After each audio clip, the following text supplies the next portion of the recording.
Oh my gosh, Kane's family actually did it. I'm gonna tell y'all right up front, okay? I apologize for this video right up front because my energy level it's not where it needs to be. I cannot think of a game that I felt more emotionally spent after the game than this one. Am I excited? Hell yeah, I'm excited. Am I hyped? Absolutely, I'm hyped. But man, I got a headache. Like, when I tell y'all, I was stressing throughout this game like crazy. It almost probably looked like it wasn't even healthy. It's like, I am so happy that they won, though. It is crazy. Like, my wife was upstairs. I was in the basement watching the game. She sent my daughter downstairs to ask if we won because it was so quiet downstairs. She just knew that we lost because I was quiet. No joke, no lie. When when the game, like when Carson Beck ran into the end zone, usually I'm jumping like, yeah, screaming. I swear to you, I put my hands in my face. I just did like this. Cause I was so like my emotions were doing this crazy thing throughout easily not the whole game, but throughout the whole second half, my emotions were all over the place. And once we finally won, I was just like, oh my gosh, they I cannot believe they did it. My head started hurting, all that. It's like, boy, yeah. I wanted them to win so bad, and it seemed like, to be honest with y'all, it felt like it just wasn't meant to be for a lot of that game. I'm like, man, like this Mississippi team, they coach ditched them. They got this new guy in here who's doing what he's doing. We dropping all these fumbles, or I'm sorry, all these interceptions. Our receivers are dropping passes. Like, is it just in the cards? Does God just want them to win? Like, I don't believe God really he cares about who wins sporting events, but it felt like Mississippi was supposed to win. I'm like, dang, what's going on? Man, before the game, I saw a couple of folks comment on my last video, and I thought it was pretty funny. They're like, you said all this positive stuff about Miami, and you still a nervous wreck, I bet. And I was like, I'm not gonna lie, I'm pacing around my house right now. No joke. I came into my house, I'm walking into my kitchen. I wasn't even hungry. Walked into the kitchen, opened up the refrigerator, looked in there. You know how you do when you're like 8 years old during the summertime, you just keep looking in the refrigerator even though you're not even hungry. I did that today, and I'm 38 years old. It was just I had this nervous energy. Walk into the kitchen, close that. I was like, I'm gonna go upstairs and check on my daughter's hermit crabs because we got her some hermit crabs for Christmas because she wanted snakes and ain't no way I'm gonna buy her snake. So we got her some hermit crabs. I'm gonna go upstairs real quick and check out these hermit crabs. Go and look at those for about 10 minutes.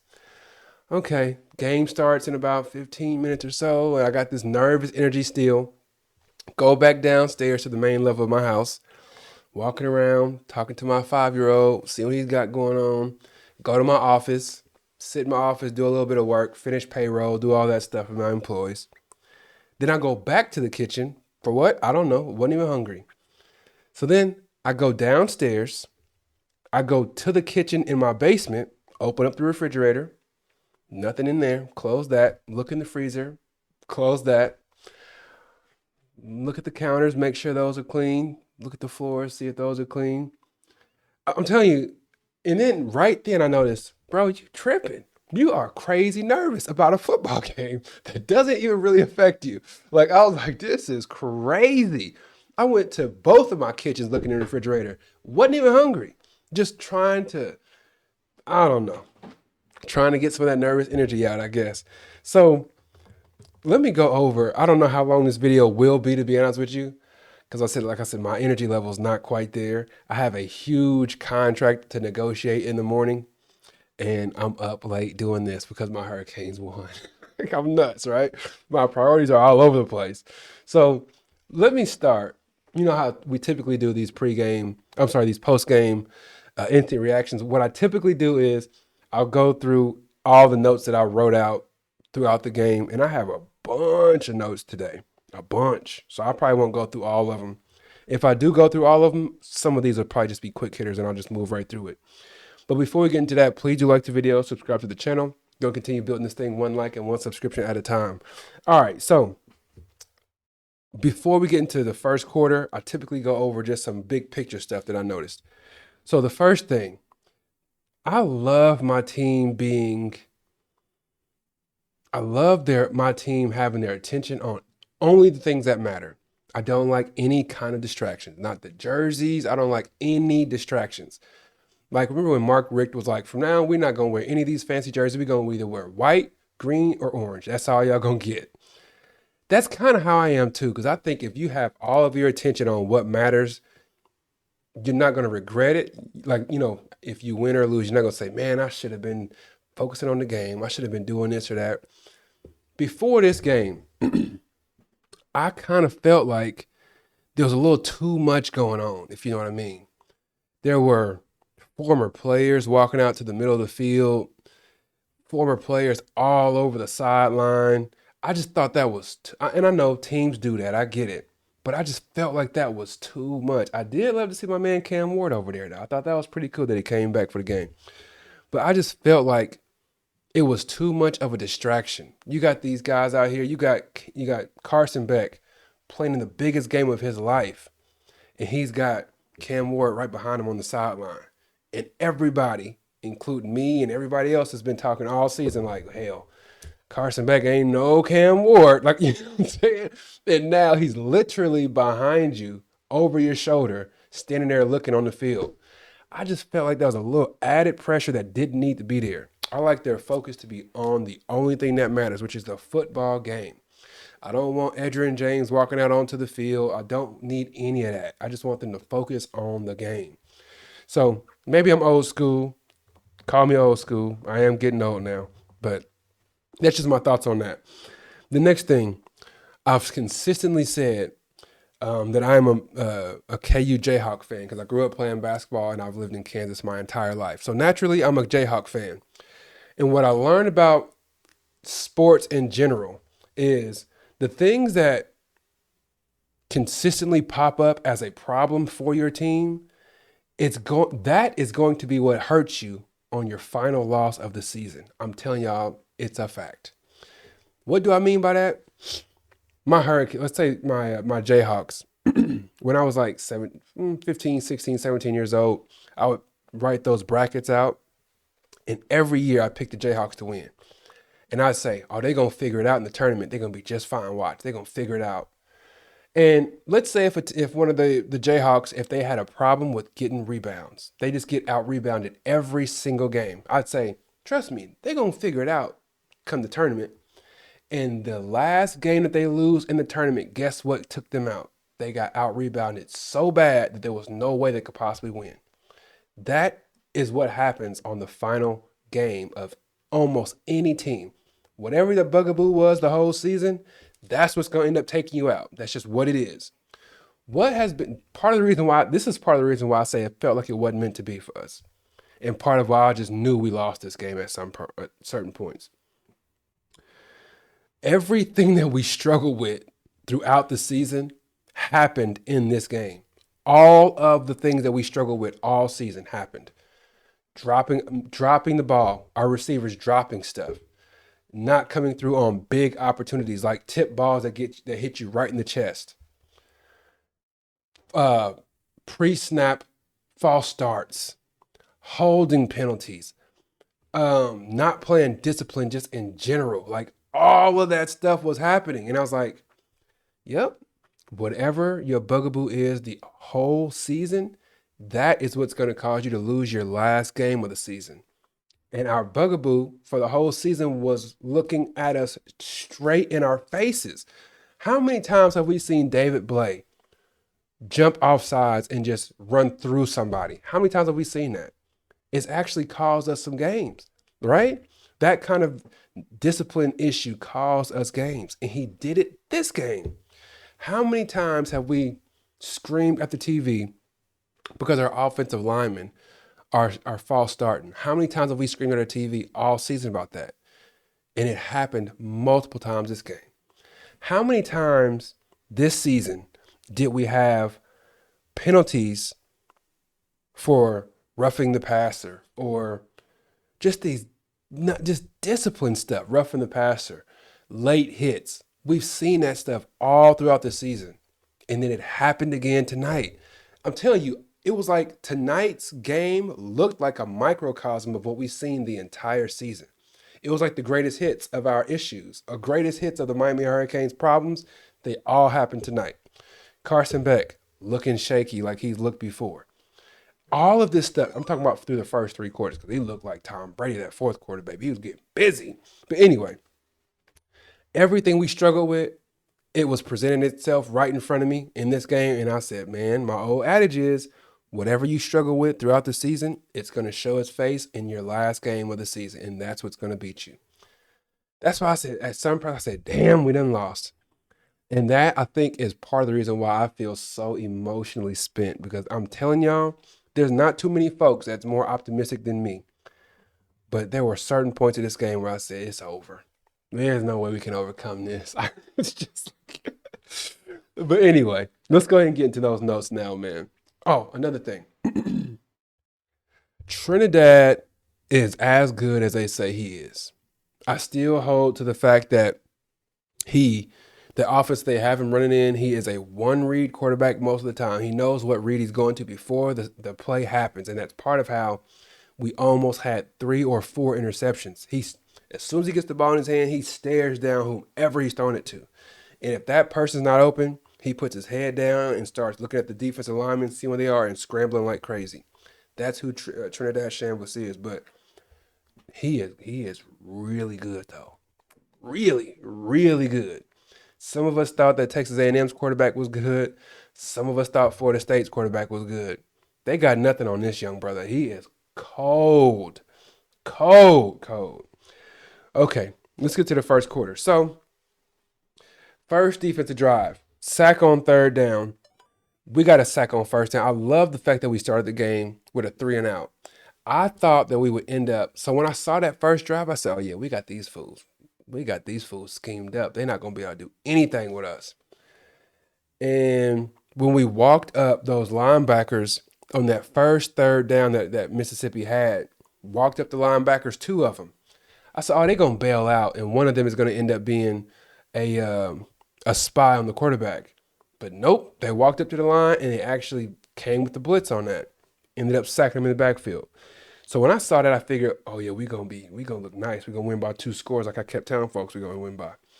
Next thing, Carson Beck missed Tony down the middle of the field for a touchdown. That play was kind of tough. I really don't want to kill Carson Beck for missing that because I see what actually happened. They had 2 safeties playing deep. So the 2 safeties are here. And they ended up splitting, leaving the middle of the field wide open, and Malachi Tony ran right down the middle of that field. But what happened before they split was this safety split real early, and this safety stayed in there pretty late.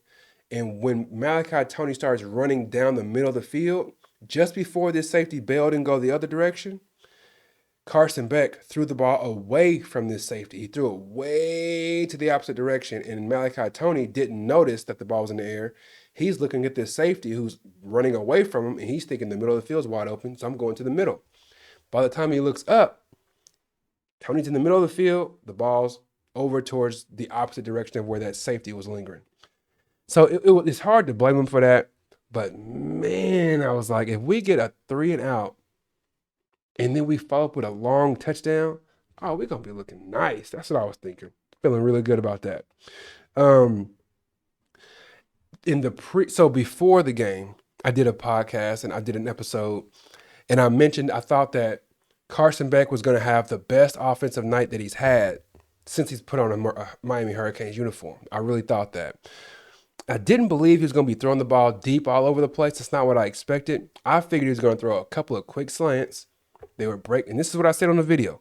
He's going to throw a few quick slants, and it's going to break for 40 yards here, 60 yards there. And then he would end up with 300 and something yards passing. That's what I expected in a couple touchdowns. Not quite what happened, but somewhat pretty close, right? So the next thing that I have written down is 4th and 1, go for it. And we ended up going for it on that possession. Fletcher on this 4th and 1. I should have wrote down how much time was left because I don't forgot. But on that first 4th and 1 that we went for, Fletcher almost ran the wrong direction. He had a wide open lane to the right, and instead he just like bumped up the middle and got pushed forward. And I'm like, come on, brother, this is not the time, not the game to be running in the wrong direction, missing your holes and stuff, brother. Like, we can't be doing that right now. Then we end up doing a play action on a heavy 3rd and 1. The reason why I put this down was because once I saw this play, what happened was we had heavy line in. It was 3rd and 1, and they ended up throwing the ball. And I'm like, okay, that's cool. We're going to throw it. 3rd and 1, whatever. And Carson Beck is looking deep first. Then he ends up dumping the ball down to the running back and getting the first down. I think when Carson Beck is doing that, when he's dumping the ball down, that tells me that he's seeing the field extremely well. When he's looking down the field, not panicking, okay, I'm going to dump it down to my running back. Sure, you want him to be aggressive, but that tells me he's seeing the field. He's not rushing it. He feels just fine. He's going to be all right this game. When he's forcing the ball down the field, overthrowing everybody by 10 yards, I'm like, oh, shucks. That's when I get nervous about Carson Beck. So then we end up doing a Mally Cat play on 3rd and 3 on that first, I think, was it the first drive? I think it was the first drive. Ended up doing Mally Cat. Didn't like that. Didn't like that because I've told y'all before, I'm not going to get on to OC Dimples for doing fancy or tricky or cute plays. I'm not going to do that. Why? Because I was begging the man to stop running up the A-hole every single play. Like, he was A-gap every single play. A-hole. That's kind of funny. But anyway, like I was saying, stop running up the A-gap every time, man. Like, and y'all were too. We all were. So I was begging him to do some pre-snap motion. I was begging him to do a flare play every now and again. Begging him to do something that's just not run the ball up the middle today, this play, screen pass, next play. Next play, run up the middle, play after that, screen pass. I was like, we can't keep doing that. We got to throw wrinkles in every now and again. So now that he does throw wrinkles in, I'm not going to complain. But, and this kind of sounds like I'm complaining, unfortunately. This game, not Ohio State so much, but this game felt like when I used to play basketball against my brother growing up. He was bigger than me, older than me, stronger than me. And he knew if he had to get 2 points, just back me up under the goal and lay the ball up. Why be cute? Like, why do all these why do a double between the legs, step back jumper like Steph Curry if you can just walk me under there and get layups? That's kind of what it felt like in this game. I didn't feel like that against Ohio State, but I really felt like that in this game. I'm like, they can't stop our run at all. Just keep running it right at them. And every now and again, we'd get a holding penalty. We would fumble. It was just like something would always break our backs. And that it felt reminiscent of when we played against SMU in Louisville. It felt just like that. Leave that in the comment section, please. Let me know if y'all were feeling the vibes that you felt, like the exact same vibes that you felt when we were watching the SMU game and the Louisville game. It felt exactly the same to me. Second defensive possession. They did a read option. Trinidad did a read option. And he kept it. And he almost broke it for about 15 yards, but somebody ended up tackling him right there on the edge. I can't think of who it was. It might have been 8. I don't think it was 0, Keontae Scott. It might have been 8, who ended up being the defensive player of the game, which was pretty cool. But they did a fake, they did a read option, and Trinidad kept it and ran to the right. And I was like, if he breaks that tackle, he is gone. And I just knew that they were going to come back to that play eventually. And for some reason, they never did. That shocked me. I figured he was going to at least get 2 more read options would tell, hey, man, you need to look at keeping this one this time.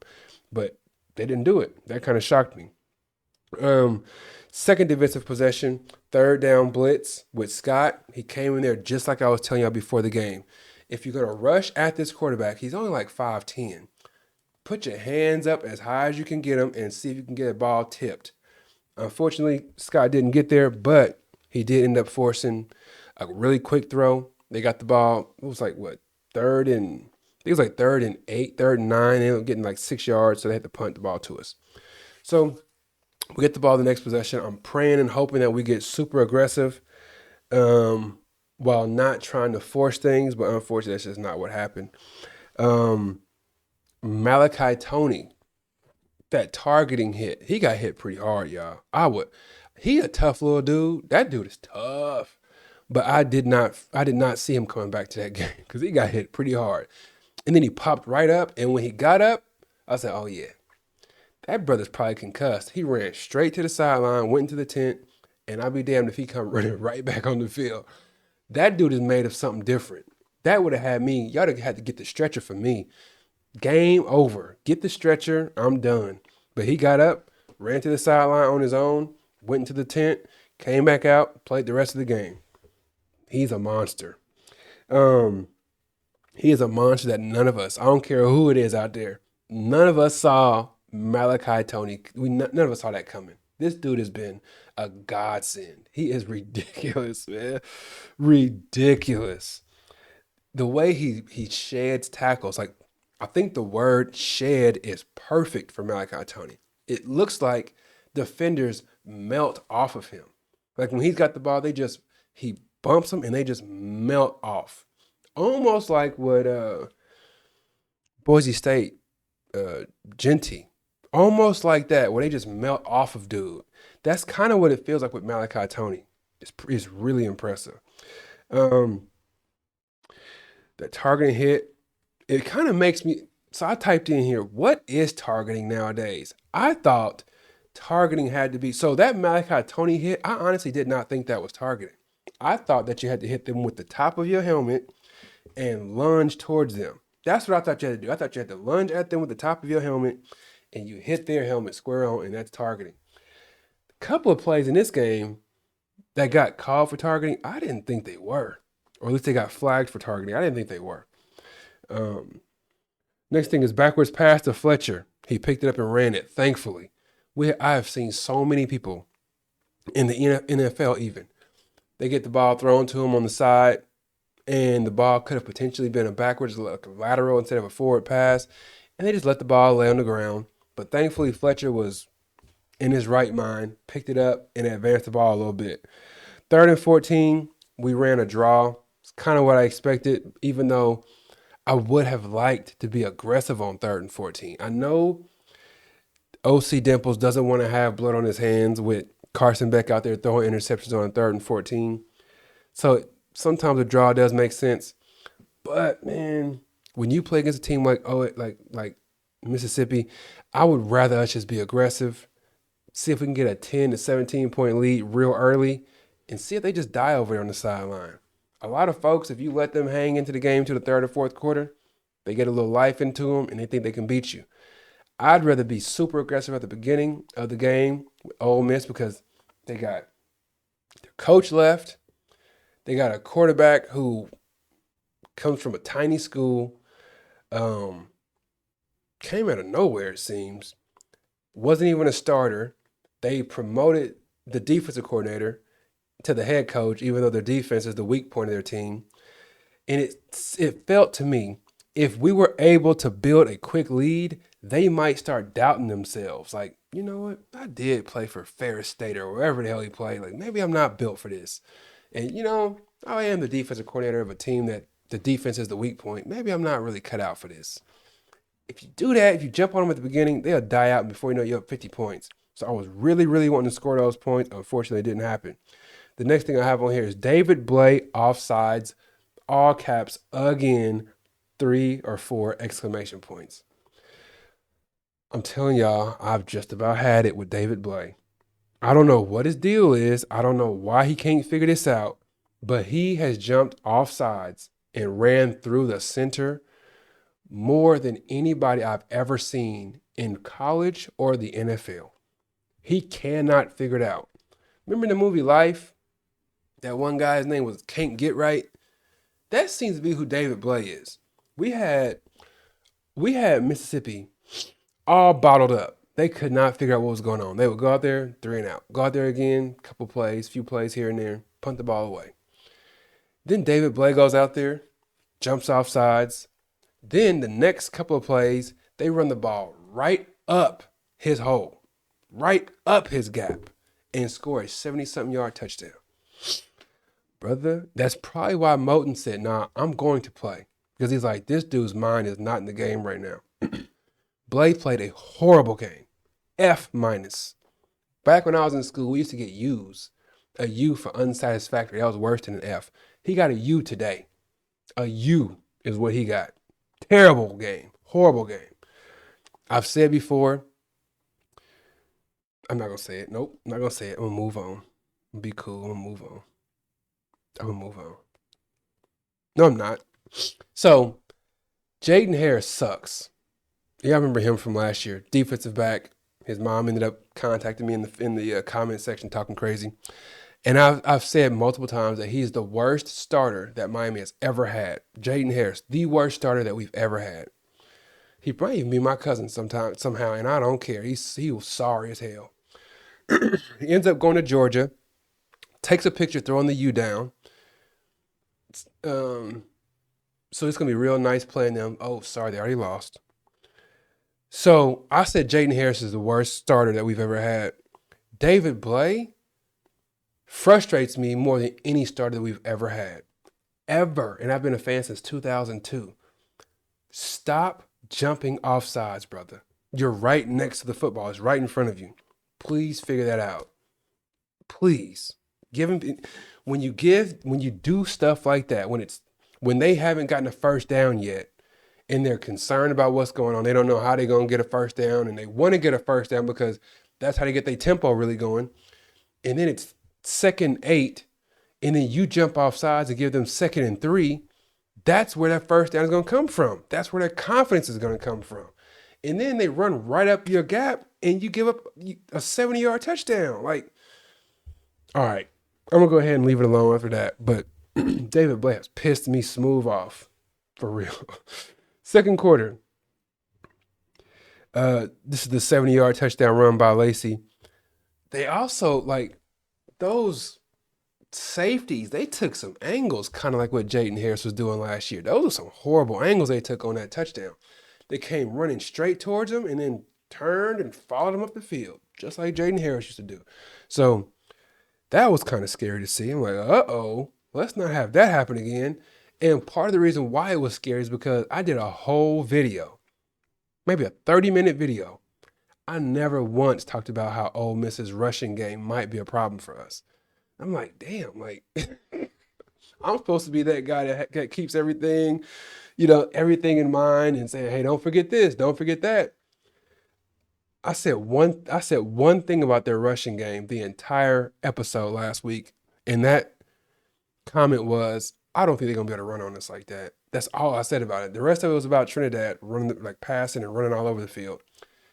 But when I saw that 70-yard touchdown, I said, uh-oh, that might be a problem. Because if we spent our entire week focusing on the quarterback, like I was thinking, focusing on nothing but the quarterback, this running game might bite us a little bit. Thankfully, it didn't kill us too much, but they did get more than I expected.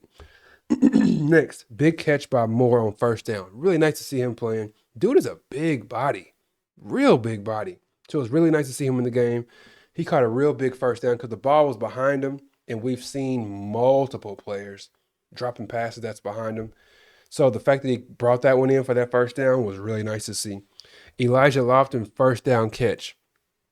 And he got hit hard, real hard. It reminded me, like it probably reminded y'all, of the SMU game when he had a catch at the end of the first half, got hit, dropped it, and the homie stood over him. That was tough. Didn't call any flag or anything. Let it be. So the fact that he held on to that basically gave his body up because the brother didn't come back and play for the rest of the game. But that was a big, big catch. Then timeout by Mario before fumble snap. I thought that was really big. We were driving down the field. Looked like the play clock was winding down. Carson Beck is looking around, and then the ball comes towards him. He didn't see it. and he jumps on the ball. The thing that I liked about what I saw over there was there's two different comments about this, okay? The first one is when Mario Cristobal called a timeout, he turned to, I don't know who it was, but he said, settle down. That is what, so I grew up playing basketball. I was a point guard my entire life. That is what my job was on the basketball court. When we're up 15 and the other team goes on a 10-0 run, it's my job to be like, hey bro, chill. We're all right. Relax. Relax. We're up 5. We're gonna win the game. Relax.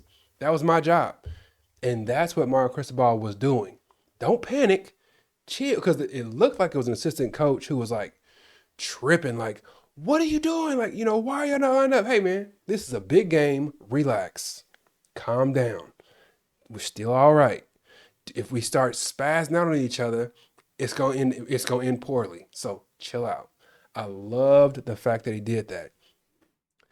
The second part of that is when it is your job to be the one to settle the storm, settle the waters when things are going crazy. As I tell one of the directors at one of the businesses that I own, I always tell her, and my wife tells her too, hey, I do believe that you're in control and you're confident, but you got to tell your face that, because she's walking around looking scared, and Mario Cristobal looks super intense and like concerned almost the entire game. If you are the person that's telling folks to relax, you got to tell your face to relax too. You got to tell your face that you're in control. You got to tell your face that you're confident, because this right here is what tells everybody else how to feel when you're the leader. I can't walk into one of my manager's meetings whenever I get a bad report on something and say, oh man, everything is going bad. Or my team is going to start thinking that and acting like that. I done had plenty of meetings that I go to where I done got some horrible news, and I'll be like, hey y'all, we all right. This is what we're going to do. We're going to do X, Y, Z. So my man Mario Cristobal, hell, I can't really give you advice or anything. You didn't conquer way more than I have, obviously. But if you're in charge of calming folks down and you want to have that calming presence, which I think is the right thing to do when you're a head coach of a really good football team. But when you're responsible for calming your team down, just make sure you tell your face that you're in control. Because you can't tell folks, hey, y'all, relax, with this crazy stare, like, hey, y'all, relax. It's not going to work. Hey, relax. Nah, brother, you relax. So anyway, I did love the fact that Mario Cristobal was like, hey, y'all, chill out. But he's got to tell his face that at the same time. Malachi Tony. I told y'all earlier about how this fool, I don't know how he gets players to just melt off of him like he does, but he caught the ball, a pass in the second quarter. He turns to go up the field. He's about 4 yards short of the first down on the third down. One guy grabs his foot, holding on to his foot. Malachi Tony somehow jukes one guy. Let's just say this is the football. He's got the football in his hand. One guy is grabbing his ankle, holding on to it tight. Another guy is crashing down on him to make a tackle. While somebody's hanging onto his foot, he jukes this dude coming towards him. And he only got 1 foot. Dude goes flying out of bounds. He snatches his foot out and goes and gets the first down. I was like, oh my gosh, this dude is made of different stuff. He is made of different stuff. That first down was crazy work. Next thing I have on here is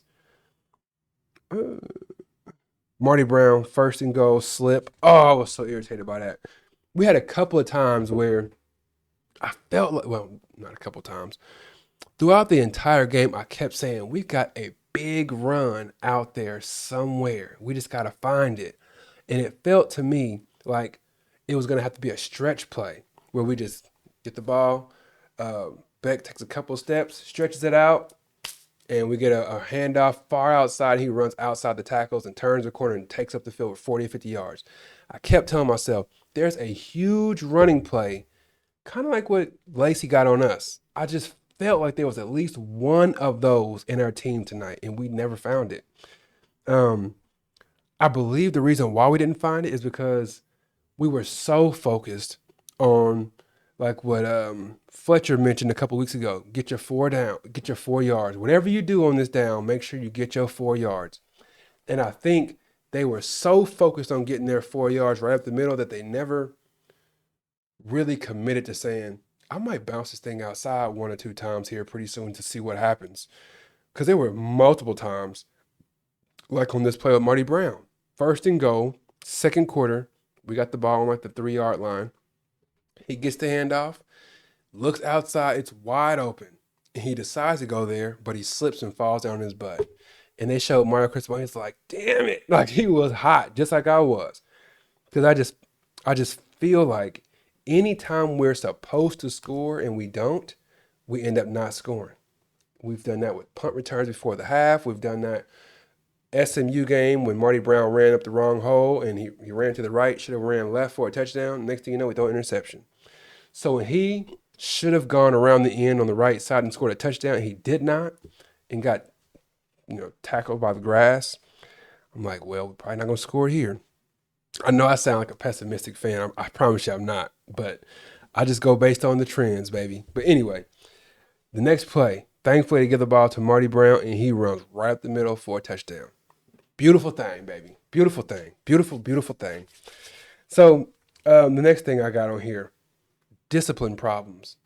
Felt like maybe we were going to fall apart at certain points of this game, but not at this point. Later in the game, I was like, we've fallen apart. Self-destruction mode. But Justin Scott, roughing the passer, came with my favorite wrestler of all time is Sting. I don't watch wrestling anymore, but I used to back when I was in middle school and elementary school. Sting is my favorite wrestler of all time. Second favorite wrestler is the Ultimate Warrior. Loved the dude. Huge fan. Obviously, I like people with paint on their face or something. I don't know. But that play that Justin Scott made on Trinidad reminded me of the Ultimate Warrior, how he used to clothesline people. He came through there with an arm bar across his neck. Like, damn, G. Like, what are we doing? Gave up 15 yards for no reason. I thought that was crazy. And then right after that, Moten is chasing Trinidad to the sideline. Trinidad is at least 2 steps out.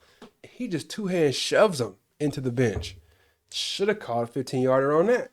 So I'm like, come on, y'all. Like, let's, like Mario said, settle down. Settle the hell down. Like, come on, man. So anyway, 10-yard. And then, so the next possession we have 10-yard out route to Marion for a 1st down. That seems to be like the best connection outside of Malachi Tony, obviously.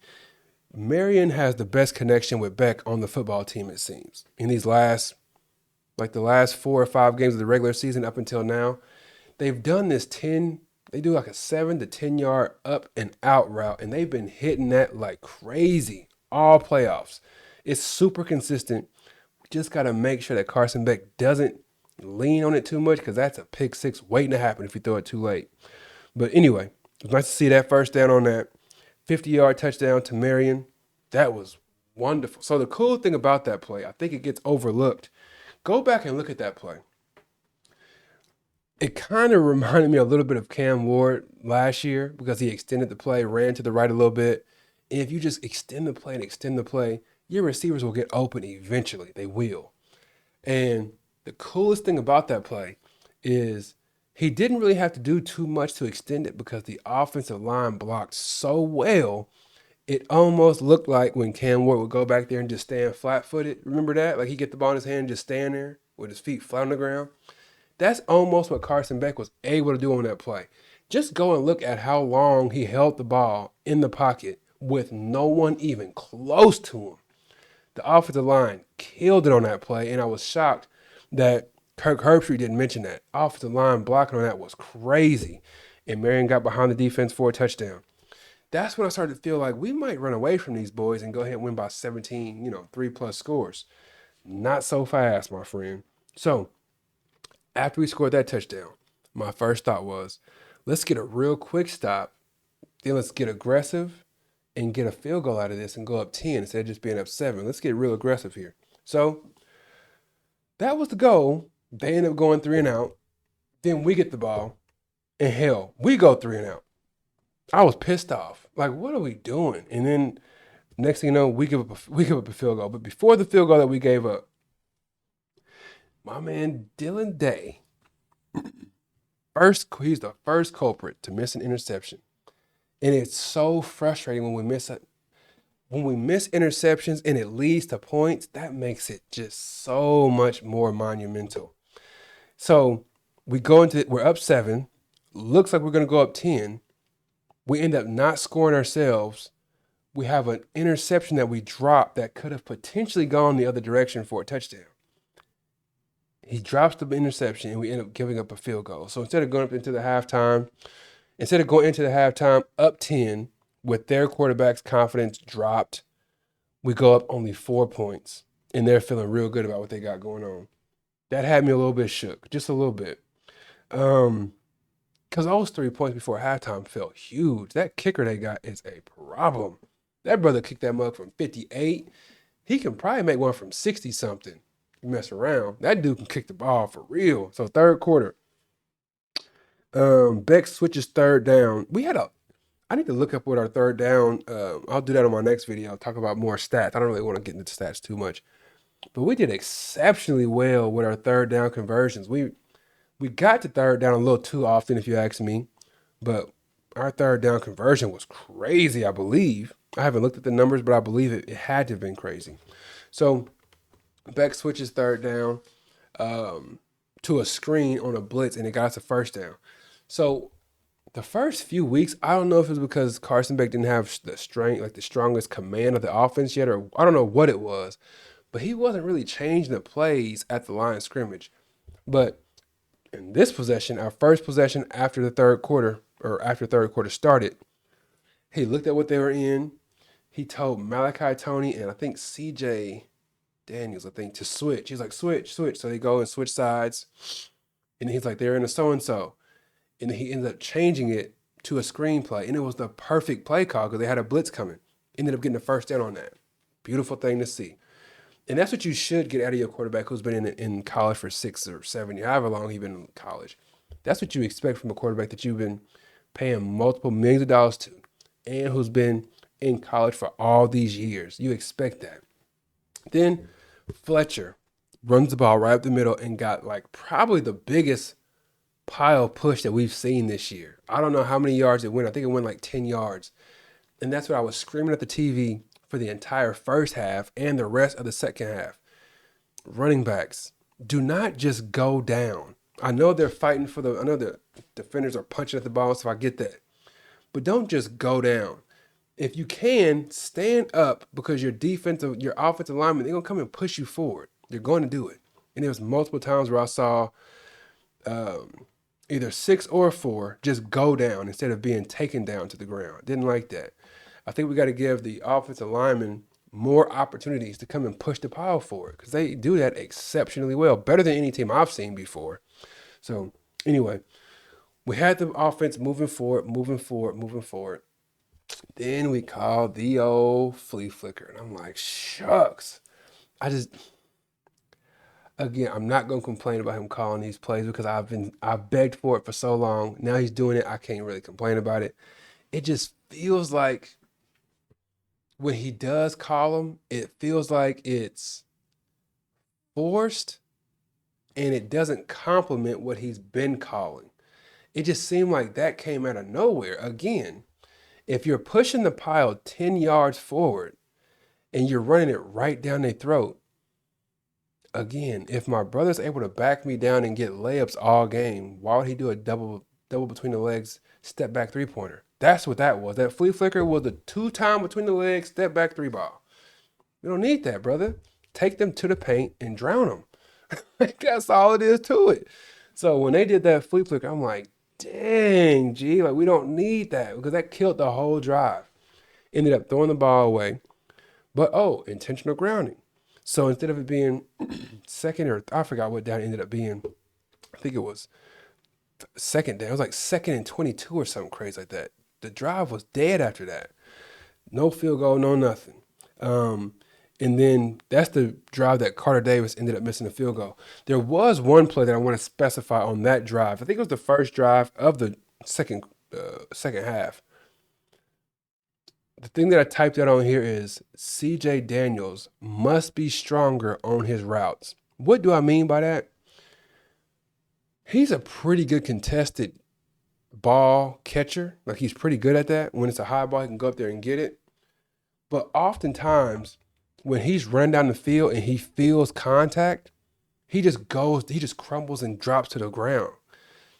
On that route that he ran at the end of our first drive in the second half, instead of him running, I'm not saying the man is Andre Johnson, but Andre Johnson made a living. Like he never let anybody encroach on his space.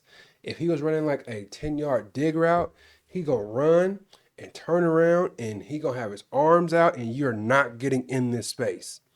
CJ Daniels will have his arms up, and if the defender's there, he'll just crumble and let him just take over all of his space, and they just bat the ball down. He does that a little bit too much, and we'll talk about that a little bit more later on in the video. All right, so Davis ended up missing a field goal there.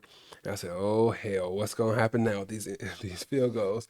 Anyway, Thomas ended up dropping another interception right after that. The next thing I have on here is interception dropped by 4 players. They were all in a huddle playing, what's that game that people play, hacky sack or something like that? And it's like, you catch it. No, you catch it. No, you catch it. And the ball hits Basaint last and then hits the ground. I'm like, damn. How many times are we going to drop interceptions? We need those. So that was the third time that we dropped an interception. But that last one, there was like 3 people that could have caught it. Literally, like 3 folks that could have caught it. The receiver had his hand on it, took about 2 steps, and then just delivered it to a crowd of Hurricanes, and they all just dropped it. Again, put that into the feels like it's meant for us to lose piggy bank. That's what it felt like. Then, thankfully, their kicker ended up missing a field goal. I did not see that happening. I was like, okay, we're still all right. I think we're about 4 points at that point. I'm like, we all right. If we go down here and get a touchdown, we have 2 scores and we looking just fine. So then Beck runs for 6 for a first down. Excellent job. I told y'all before this game started. I told y'all actually like mid-season, and it sounded kind of funny at the time, but I'm like, all Beck has to do is be the GOAT. That's all he's got to do. And what does that mean? Utilize his offense like Tom Brady did. I'm not saying he's got to be as good as Tom Brady, but just utilize the same mentality. Get the ball to your hands quick. Throw it to the open receivers. Don't force it to anybody. Even if they're only 3 yards down the field, get it to him and let him make the rest of the moves. Let him get the rest of the yards. Throw it to whomever is open. You've got a really good defense, so don't turn the ball over. If they vacate the box, hand the ball off. If it's 3rd and 4, and there's nobody at the front of the line, you're looking, and there's nobody, the defensive lineman that's holding their contain, and they're all out of their gap integrity, run for the first down. Like, just walk the ball up the field methodically, like Tom Brady used to do. And that's exactly what he's been doing these last few games. He's not doing anything crazy like Trinidad was doing. He's just being a smart football player. He knows he's got a good defense. He knows he doesn't have to be a hero. Walk the ball up the field. Beautiful thing to see. Marty Brown on 3rd down behind Tony. That was nice to see. Big run up the middle. Told y'all we did really well on 3rd downs this game. And then I typed out, there's a big run out there somewhere. Continue trusting it. I just felt like eventually we were going to bust that. Like we were going to keep on running for 3, 4, 5 yards, and eventually 50 yards down the middle of the field, touchdown. I just knew that was going to happen, but unfortunately it did not happen. The next thing I have on here is JoJo Trader drop. Boy, I was about to blow a gasket when he dropped that pass. Mainly because I do feel like Carson Beck can switch off and get his confidence level in the gutter at any moment. So any chance you have, any opportunity you get to keep his confidence high, you got to make sure you seize those moments. You can't be out there dropping passes on a 3rd and 9 or a 2nd and 9 and would give you a first down or a manageable 3rd. Can't do that. So when he dropped that pass, it reminded me of SMU again. JoJo Trader dropped the pass, ended up being an interception, and it just went bad from there, right? So That had me a little frustrated. 4th and 2. I'm screaming, go for it. No tricks needed. Just go for it. Run it right at him. And that's what they did. 2 false starts on Cooper. What the hell? That's what I have typed on here. And then the next thing I have typed is probably no, it's not the low point of the game for me. One of the lowest points of the game for me was that tip interception, because I'm saying we can kick a field goal and go up a solid 7, a full score. And we got aggressive, as I do ask to be, and ended up throwing an interception, which it wasn't his fault. The dude put his hand up, popped it up, interception. It happens. And I said we have 3 or 4 drop interceptions, multiple drop passes. What is going on? Next thing I typed on here is Mario, tell your face. Same thing I was saying earlier. Sure, you may be telling folks that you're calm, but maybe you need to tell your face that you're calm, because your face looks like you are stressing the hell out. And your face tells me that you're absolutely concerned about what's going on right now. And then the next thing I have is big Fletcher run. That was right before the 4th quarter started. Not as big as I thought would happen, but he ended up getting like a 20-something yard run, I believe, first down. Okay, 4th quarter, 3rd and 16. Beck got sacked. I'm telling y'all, when the play actually happened, I was like, Keelan Marion was wide open across the middle. Wide open. He ran a shallow route across the middle. He was the only person running this way to the right, and there was 3 receivers running to the left. And the entire Ole Miss team followed those 3 receivers running to the left. And then Kirk Herbstreit, after the commercial, came back. He was like, Zero is wide open. Wide open. He would have been running for about 40 yards if he caught that. Wide open. So that was tough. Got a little concerned there because I'm saying, it's maybe Carson Beck is not seeing the field as well as I thought he is. Or maybe his confidence level is starting to drop a little bit. He might be falling off here because they just could not move the ball in the second half. They just couldn't do it. 3rd and 1. Mesidor grabs in the backfield. Oh, that play was tough. Ole Miss had the ball. 3rd and 1, 4th quarter. They get the ball to Lacey. Mesidor grabs him about 2 yards behind the line of scrimmage. He breaks the tackle almost and then leans forward and gets the first down. When Mesidor first grabbed him, it was a wrap. He was well short of the first down, but he ended up getting that second effort and getting the first down. Oh, that killed. Ended up walking the ball up the field because David Blake got a personal foul. David Blake, personal foul. And it looked like on that possession, like we were falling apart. Say, oh man, like self-destruction mode. We missing tackles, getting personal foul penalties, multiple personal foul penalties, and it kind of felt like what happened to Pittsburgh. That's what it reminded me of. Remember when we played against Pitt, and I forgot what quarter it was, but right around the time when Pitt was about to start giving up, they got a bunch of like personal foul calls back to back to back to back. And that's what we did on this drive. And I said, oh man, it don't look good. So I ended up typing out, felt like self-destruction. That's what it felt like. It felt like our team was like, I'm tired of this. We done held these fools for 3.5 quarters to hardly anything. Our offense is not putting up points. And they finally gonna go ahead and break us. They finally done figured us out. That's what it felt like our defense was saying at that point. But then they ended up having a huge goal line stand. That was huge, that goal line stand they came up with. Of course, the person that makes the play on that goal line stand on 3rd down, number 0, running around like crazy. Running around like a crazy mad man who should have won the Thorpe Award if he didn't get hurt. Hell, maybe he should have won it even though he did get hurt. I don't know. Next thing I have on here is Beck threw a deep ball and got a pass interference really late on that. So that, I think it was the second to last drive. No, it was the last drive, I think it was. It was either the second to last drive or it was the last drive. So the last drive, I got really nervous because we'll talk about that in a little bit. All right. Let me just keep going in order here. So Beck threw a deep ball, ended up getting either a pass interference or a face mask call. I forgot which one it was on this drive. And then I'm thinking, all right, we're down now. I don't know how much confidence I have in Carson Beck walking the ball up the field.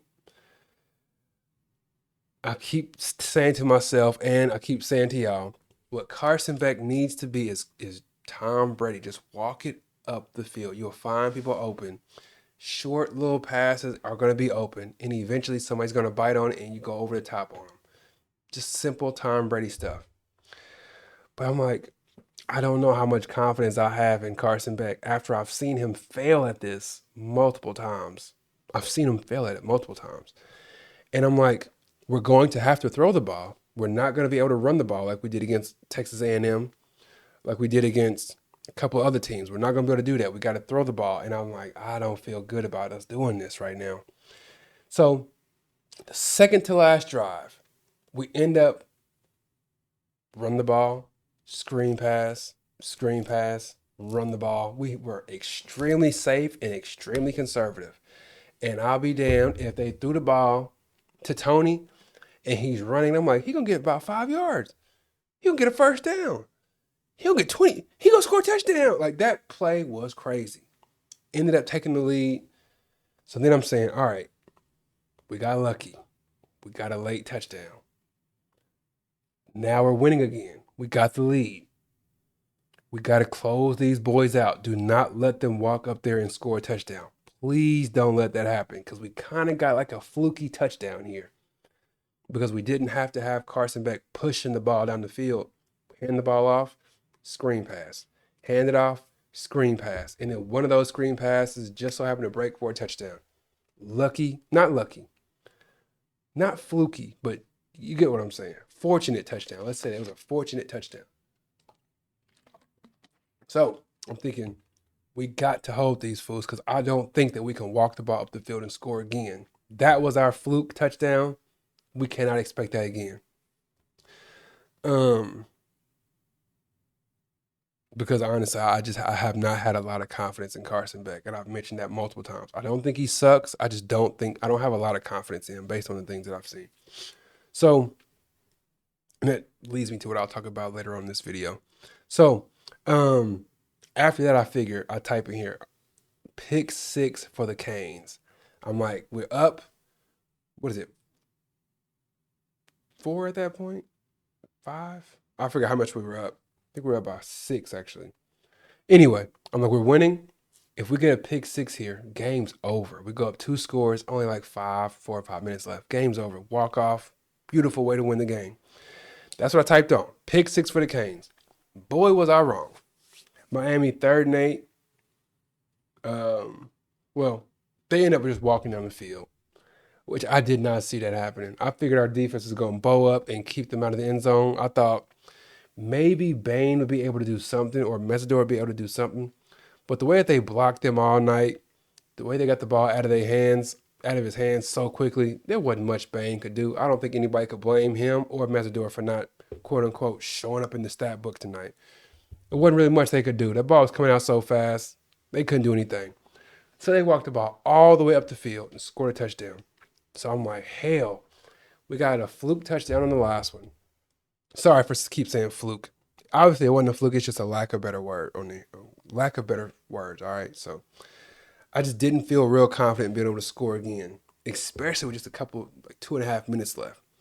So what I saw in the next possession early on scared the heck out of me. Why? Because Carson Beck started throwing these deep, over everybody's head floaters down the field. And I'm like, that's going to be an interception pretty soon. I've seen this story before. Remember against Florida when he's throwing the ball late? Remember against Louisville when he throws the ball real far down the left side, throw a rainbow, and the guy just turns around and intercepts it? I'm like, I've seen this before. This is going to be an interception because he's pushing the ball. He's being impatient, and he's pushing the ball down the field because he's impatient and lacks confidence.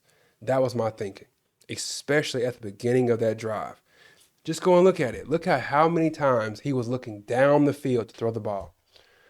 But As much as I have talked bad about Carson, not talked bad about, but as much as I have doubted Carson Beck, he made me look like the biggest idiot of all time tonight. Why? Because of any quarterback that I've seen in college football, he literally resembled Tom Brady more than anybody I've seen in college football. He looked like that last drive, he put that together like Tom Brady for real, for real. Like I can't say anything negative about Carson Beck. He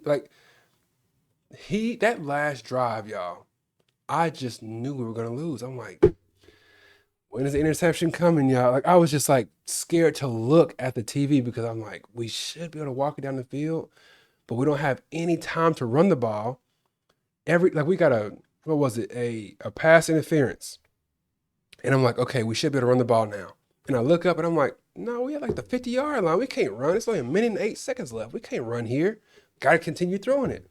So he continues throwing it, getting 3rd and 8, 3rd and 5, 3rd and 10. Throw the ball across the middle to 0. I'm like, Keelan Marion. I'm like, he is dealing out here. Like he got it. He is dealing. That last drive is the best Carson Beck. I don't care if you're talking about when we played against Bethune-Cookman or when we played against South Florida. He looked pretty good in those games. This last drive looked like NFL quarterback Carson Beck to me. He had it going. He had it going. I don't know of too many quarterbacks in the country that could complete that drive that he completed. And y'all gonna say, oh, you putting too much yeast on that. I'm telling you, that was a big time drive with some big time throws. Big time throws. He could have easily panicked and said, I'm gonna throw every ball deep because I don't have confidence in being able to walk this ball up the field. I need to throw it over the top of everybody 4 times in a row, 4 incompletions, y'all's ball, game over. He could have done that, but no, he stuck to it. We got a pass interference, face mask for a first down. CJ Daniels' big old catch on the first down. So I told y'all earlier, I said we're going to talk about this a little bit later. Remember when I said CJ Daniels needs to be stronger on his route running and not just crumble? Look at what he did in the second quarter. Or I'm sorry, was it the third quarter? Look at what he did in the third quarter on that first drive, how he crumbled when somebody touched him before the ball got to him. And then look at how strong he ran that route in the fourth quarter on that last drive. That brother ran up to those sticks, turned around, the corner is just draped over his shoulder, and he's like, no, you're not getting in here. Had his arms spread way out, pulled the ball out of the air, and got a first down. That is how my man, excuse me, that is how CJ Daniels has to run his routes going forward. That play was a man's play. And then when you go and look at it, you say, if we didn't get that first down, do we just go for it on like, what do we do? Do we kick a field goal from too far out? I don't know what we'd have done there to tie it. And the closer we got, the more I'm staring at the clock and the more I'm saying, okay, at what point do we say we're going to settle for a field goal, go to overtime? Or do we say we're going for the win? And evidently they said we're going for the W. And I'm going to tell y'all right now, on that last play, when Carson Beck got that ball, and it's so eerie. It's crazy to me. That play that they ran looked to be the same type of play that Carson Beck threw an interception on the last play of the SMU game. Just go and look at that play against SMU. You got Malachi Toney run to the middle of the field and stop like I'm open, then starts running again. SMU, Carson Beck panicked and threw it late, interception. This game, he looked right at Malachi Toney. Nope, not throwing that pass. Looked to the right. Nope, not throwing it over there either. Sees a defender running right at his face, sidesteps him. Now you know it comes and cleans him smooth up. Go and look at it. He cleaned him smooth up. And Carson Beck basically high steps into the end zone.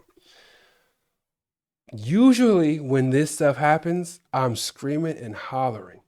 I'm telling y'all, all I did was just put my hands in my face like this. Put my face in my hands, I should say. Because I was so emotionally spent. I was like, oh my gosh. And then I look at the clock, 18 seconds left. And I had the exact same reaction that Mario Cristobal had on the sideline when the assistant coach walked up to him and grabbed him behind it, like, yeah. Cristobal said, get off of me. Game's not over. I had that same thought. I said, there's 18 seconds left. I remember that Chiefs Bills game from a few years ago where they were scoring back and forth in like a minute. Like, do not let these fools. The thing that made me somewhat confident is like, they got 18 seconds.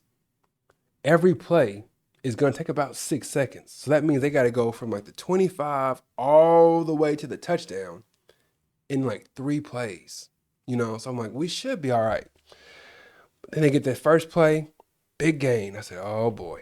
Next play, big gain. Oh boy. Spike the ball. Okay, last play. Trinidad gets the ball in the backfield. I'm saying, get him, Bane. Get to him, Bane. And he literally, just look at the play. Bane is on the right side. He literally rolls to the left side. And before he throws it, he peeks over his shoulder to see where Bane is. And he's like, oh, okay, he's far enough away from me. And then throws it. That's how much people are concerned about Ruben Bane. Even in a game where he doesn't control things based on like his stats and whatnot. So, all right, I made it to the end of the video. My head still hurts. Now I'm gonna go up. It's 12:30 here, midnight, a little past midnight. So I'm gonna go up and get ready for my meeting tomorrow, my negotiation with this business. But man, y'all, my daughter came down. Well, I was talking to my daughter earlier. And she's like, "Well, we play against Mississippi, right?" And I said, "Yeah." And I said, "Hold on, did you say we or y'all?" She's like, "We." I'm a Hurricanes fan. I said, "Okay, cool." So she comes downstairs right when the game ends. She was like, "You so quiet down here. Mom and I thought that you lost. We thought the Hurricanes lost." I said, "No, baby, I am just tired because that game had my emotions all over the place. Oh man, all over the place." So tomorrow, I'm gonna go and do this negotiation with this company. Um, and then I'm taking the rest of the day off. That meeting is at 10:30 a.m. and I'm not gonna do anything tomorrow except watch the game probably 2 more times. So go and do this negotiation. I'm sure it will go well. Another huge contract for the good guys, thankfully. Should be about 1.1. Wonderful contract. Wonderful contract. About 1.1. Go ahead and win that and take the rest of the day off. And then celebrate the new contract over the weekend. Take the ladies out, take the wifey out to dinner or something. Take the girls out with us. I don't know. But anyway, it's been real, y'all. My daughter asked when she came downstairs, she said, "Did you ever envision the Hurricanes getting to the national championship at the beginning of the season?" And I said, truthfully, no, because I didn't believe in Carson Beck, which I promise y'all, I do like Carson. It sounds like I don't like the dude. I like Carson Beck a lot. Seems like a cool dude. I like him a lot. I just did not, I do now. I did not have a lot of confidence in him at the beginning of the season. I just did not because I saw what he did at Georgia his last year there.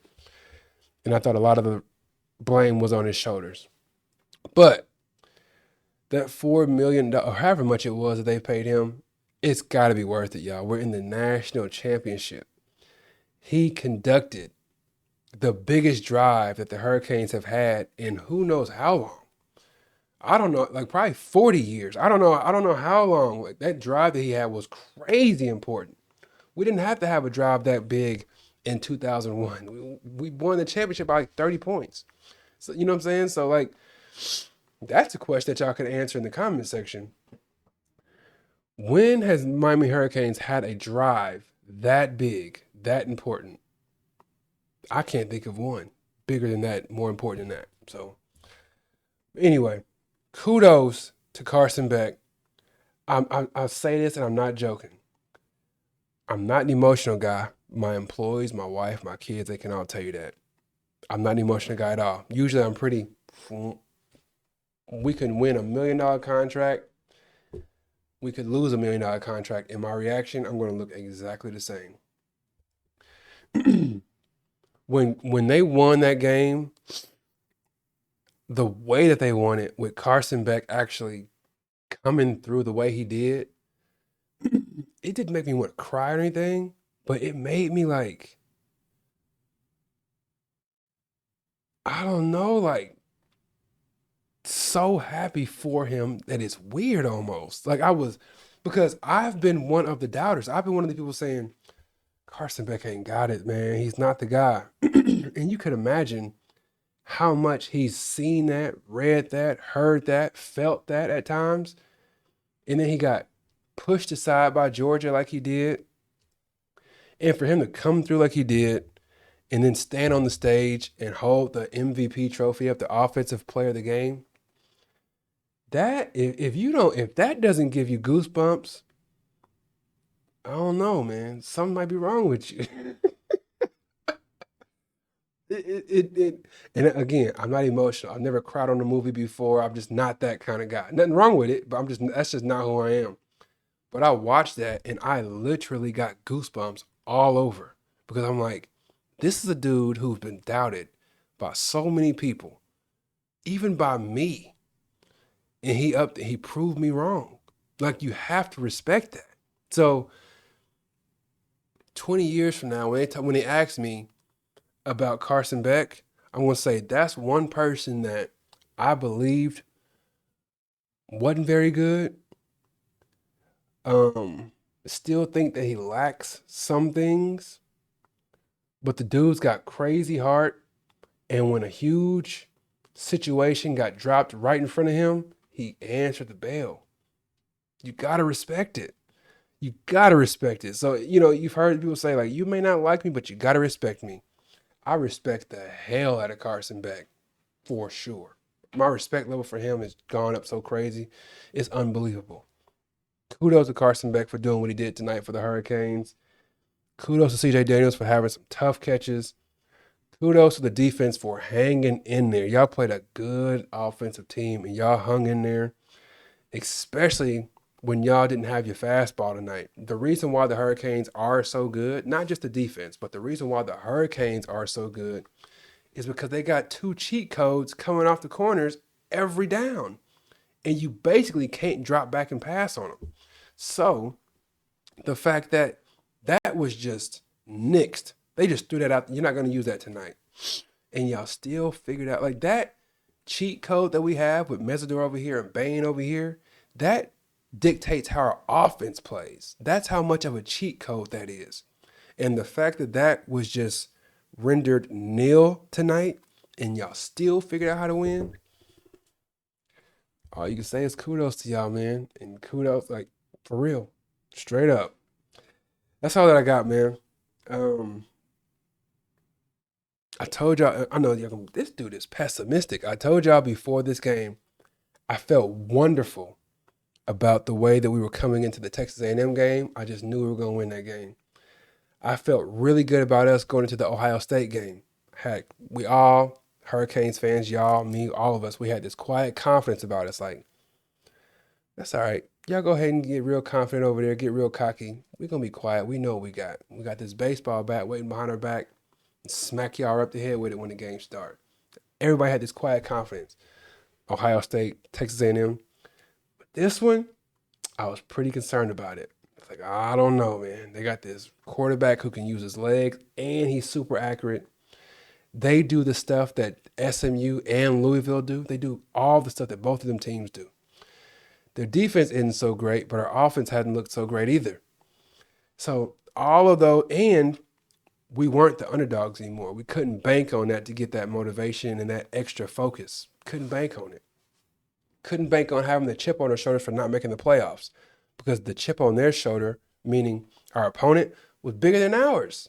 Their coach left them. How big of a chip can you possibly have?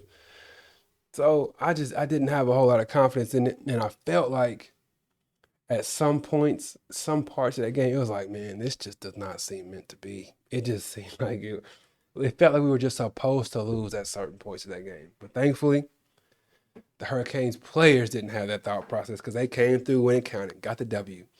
All right, I'm going to go ahead and get off this, y'all, because like I said, I got to go upstairs and somewhat prep for this meeting I got in the morning, this negotiation. So thanks for supporting the channel, y'all. We are actually going to the national championship. I told you I became a fan in 2002 because I saw how they lost that game and I wanted to see them get back to this point. And it's crazy that we are that close now. I've watched almost probably every single game of the Hurricanes since 2002, praying and hoping that we one day get back to the national championship and win it. We're there. Now we just have to win it. Got to get it done, baby. All right. That's all that I got for y'all, man. Please like the video, subscribe to the channel. Take care. God bless. Peace.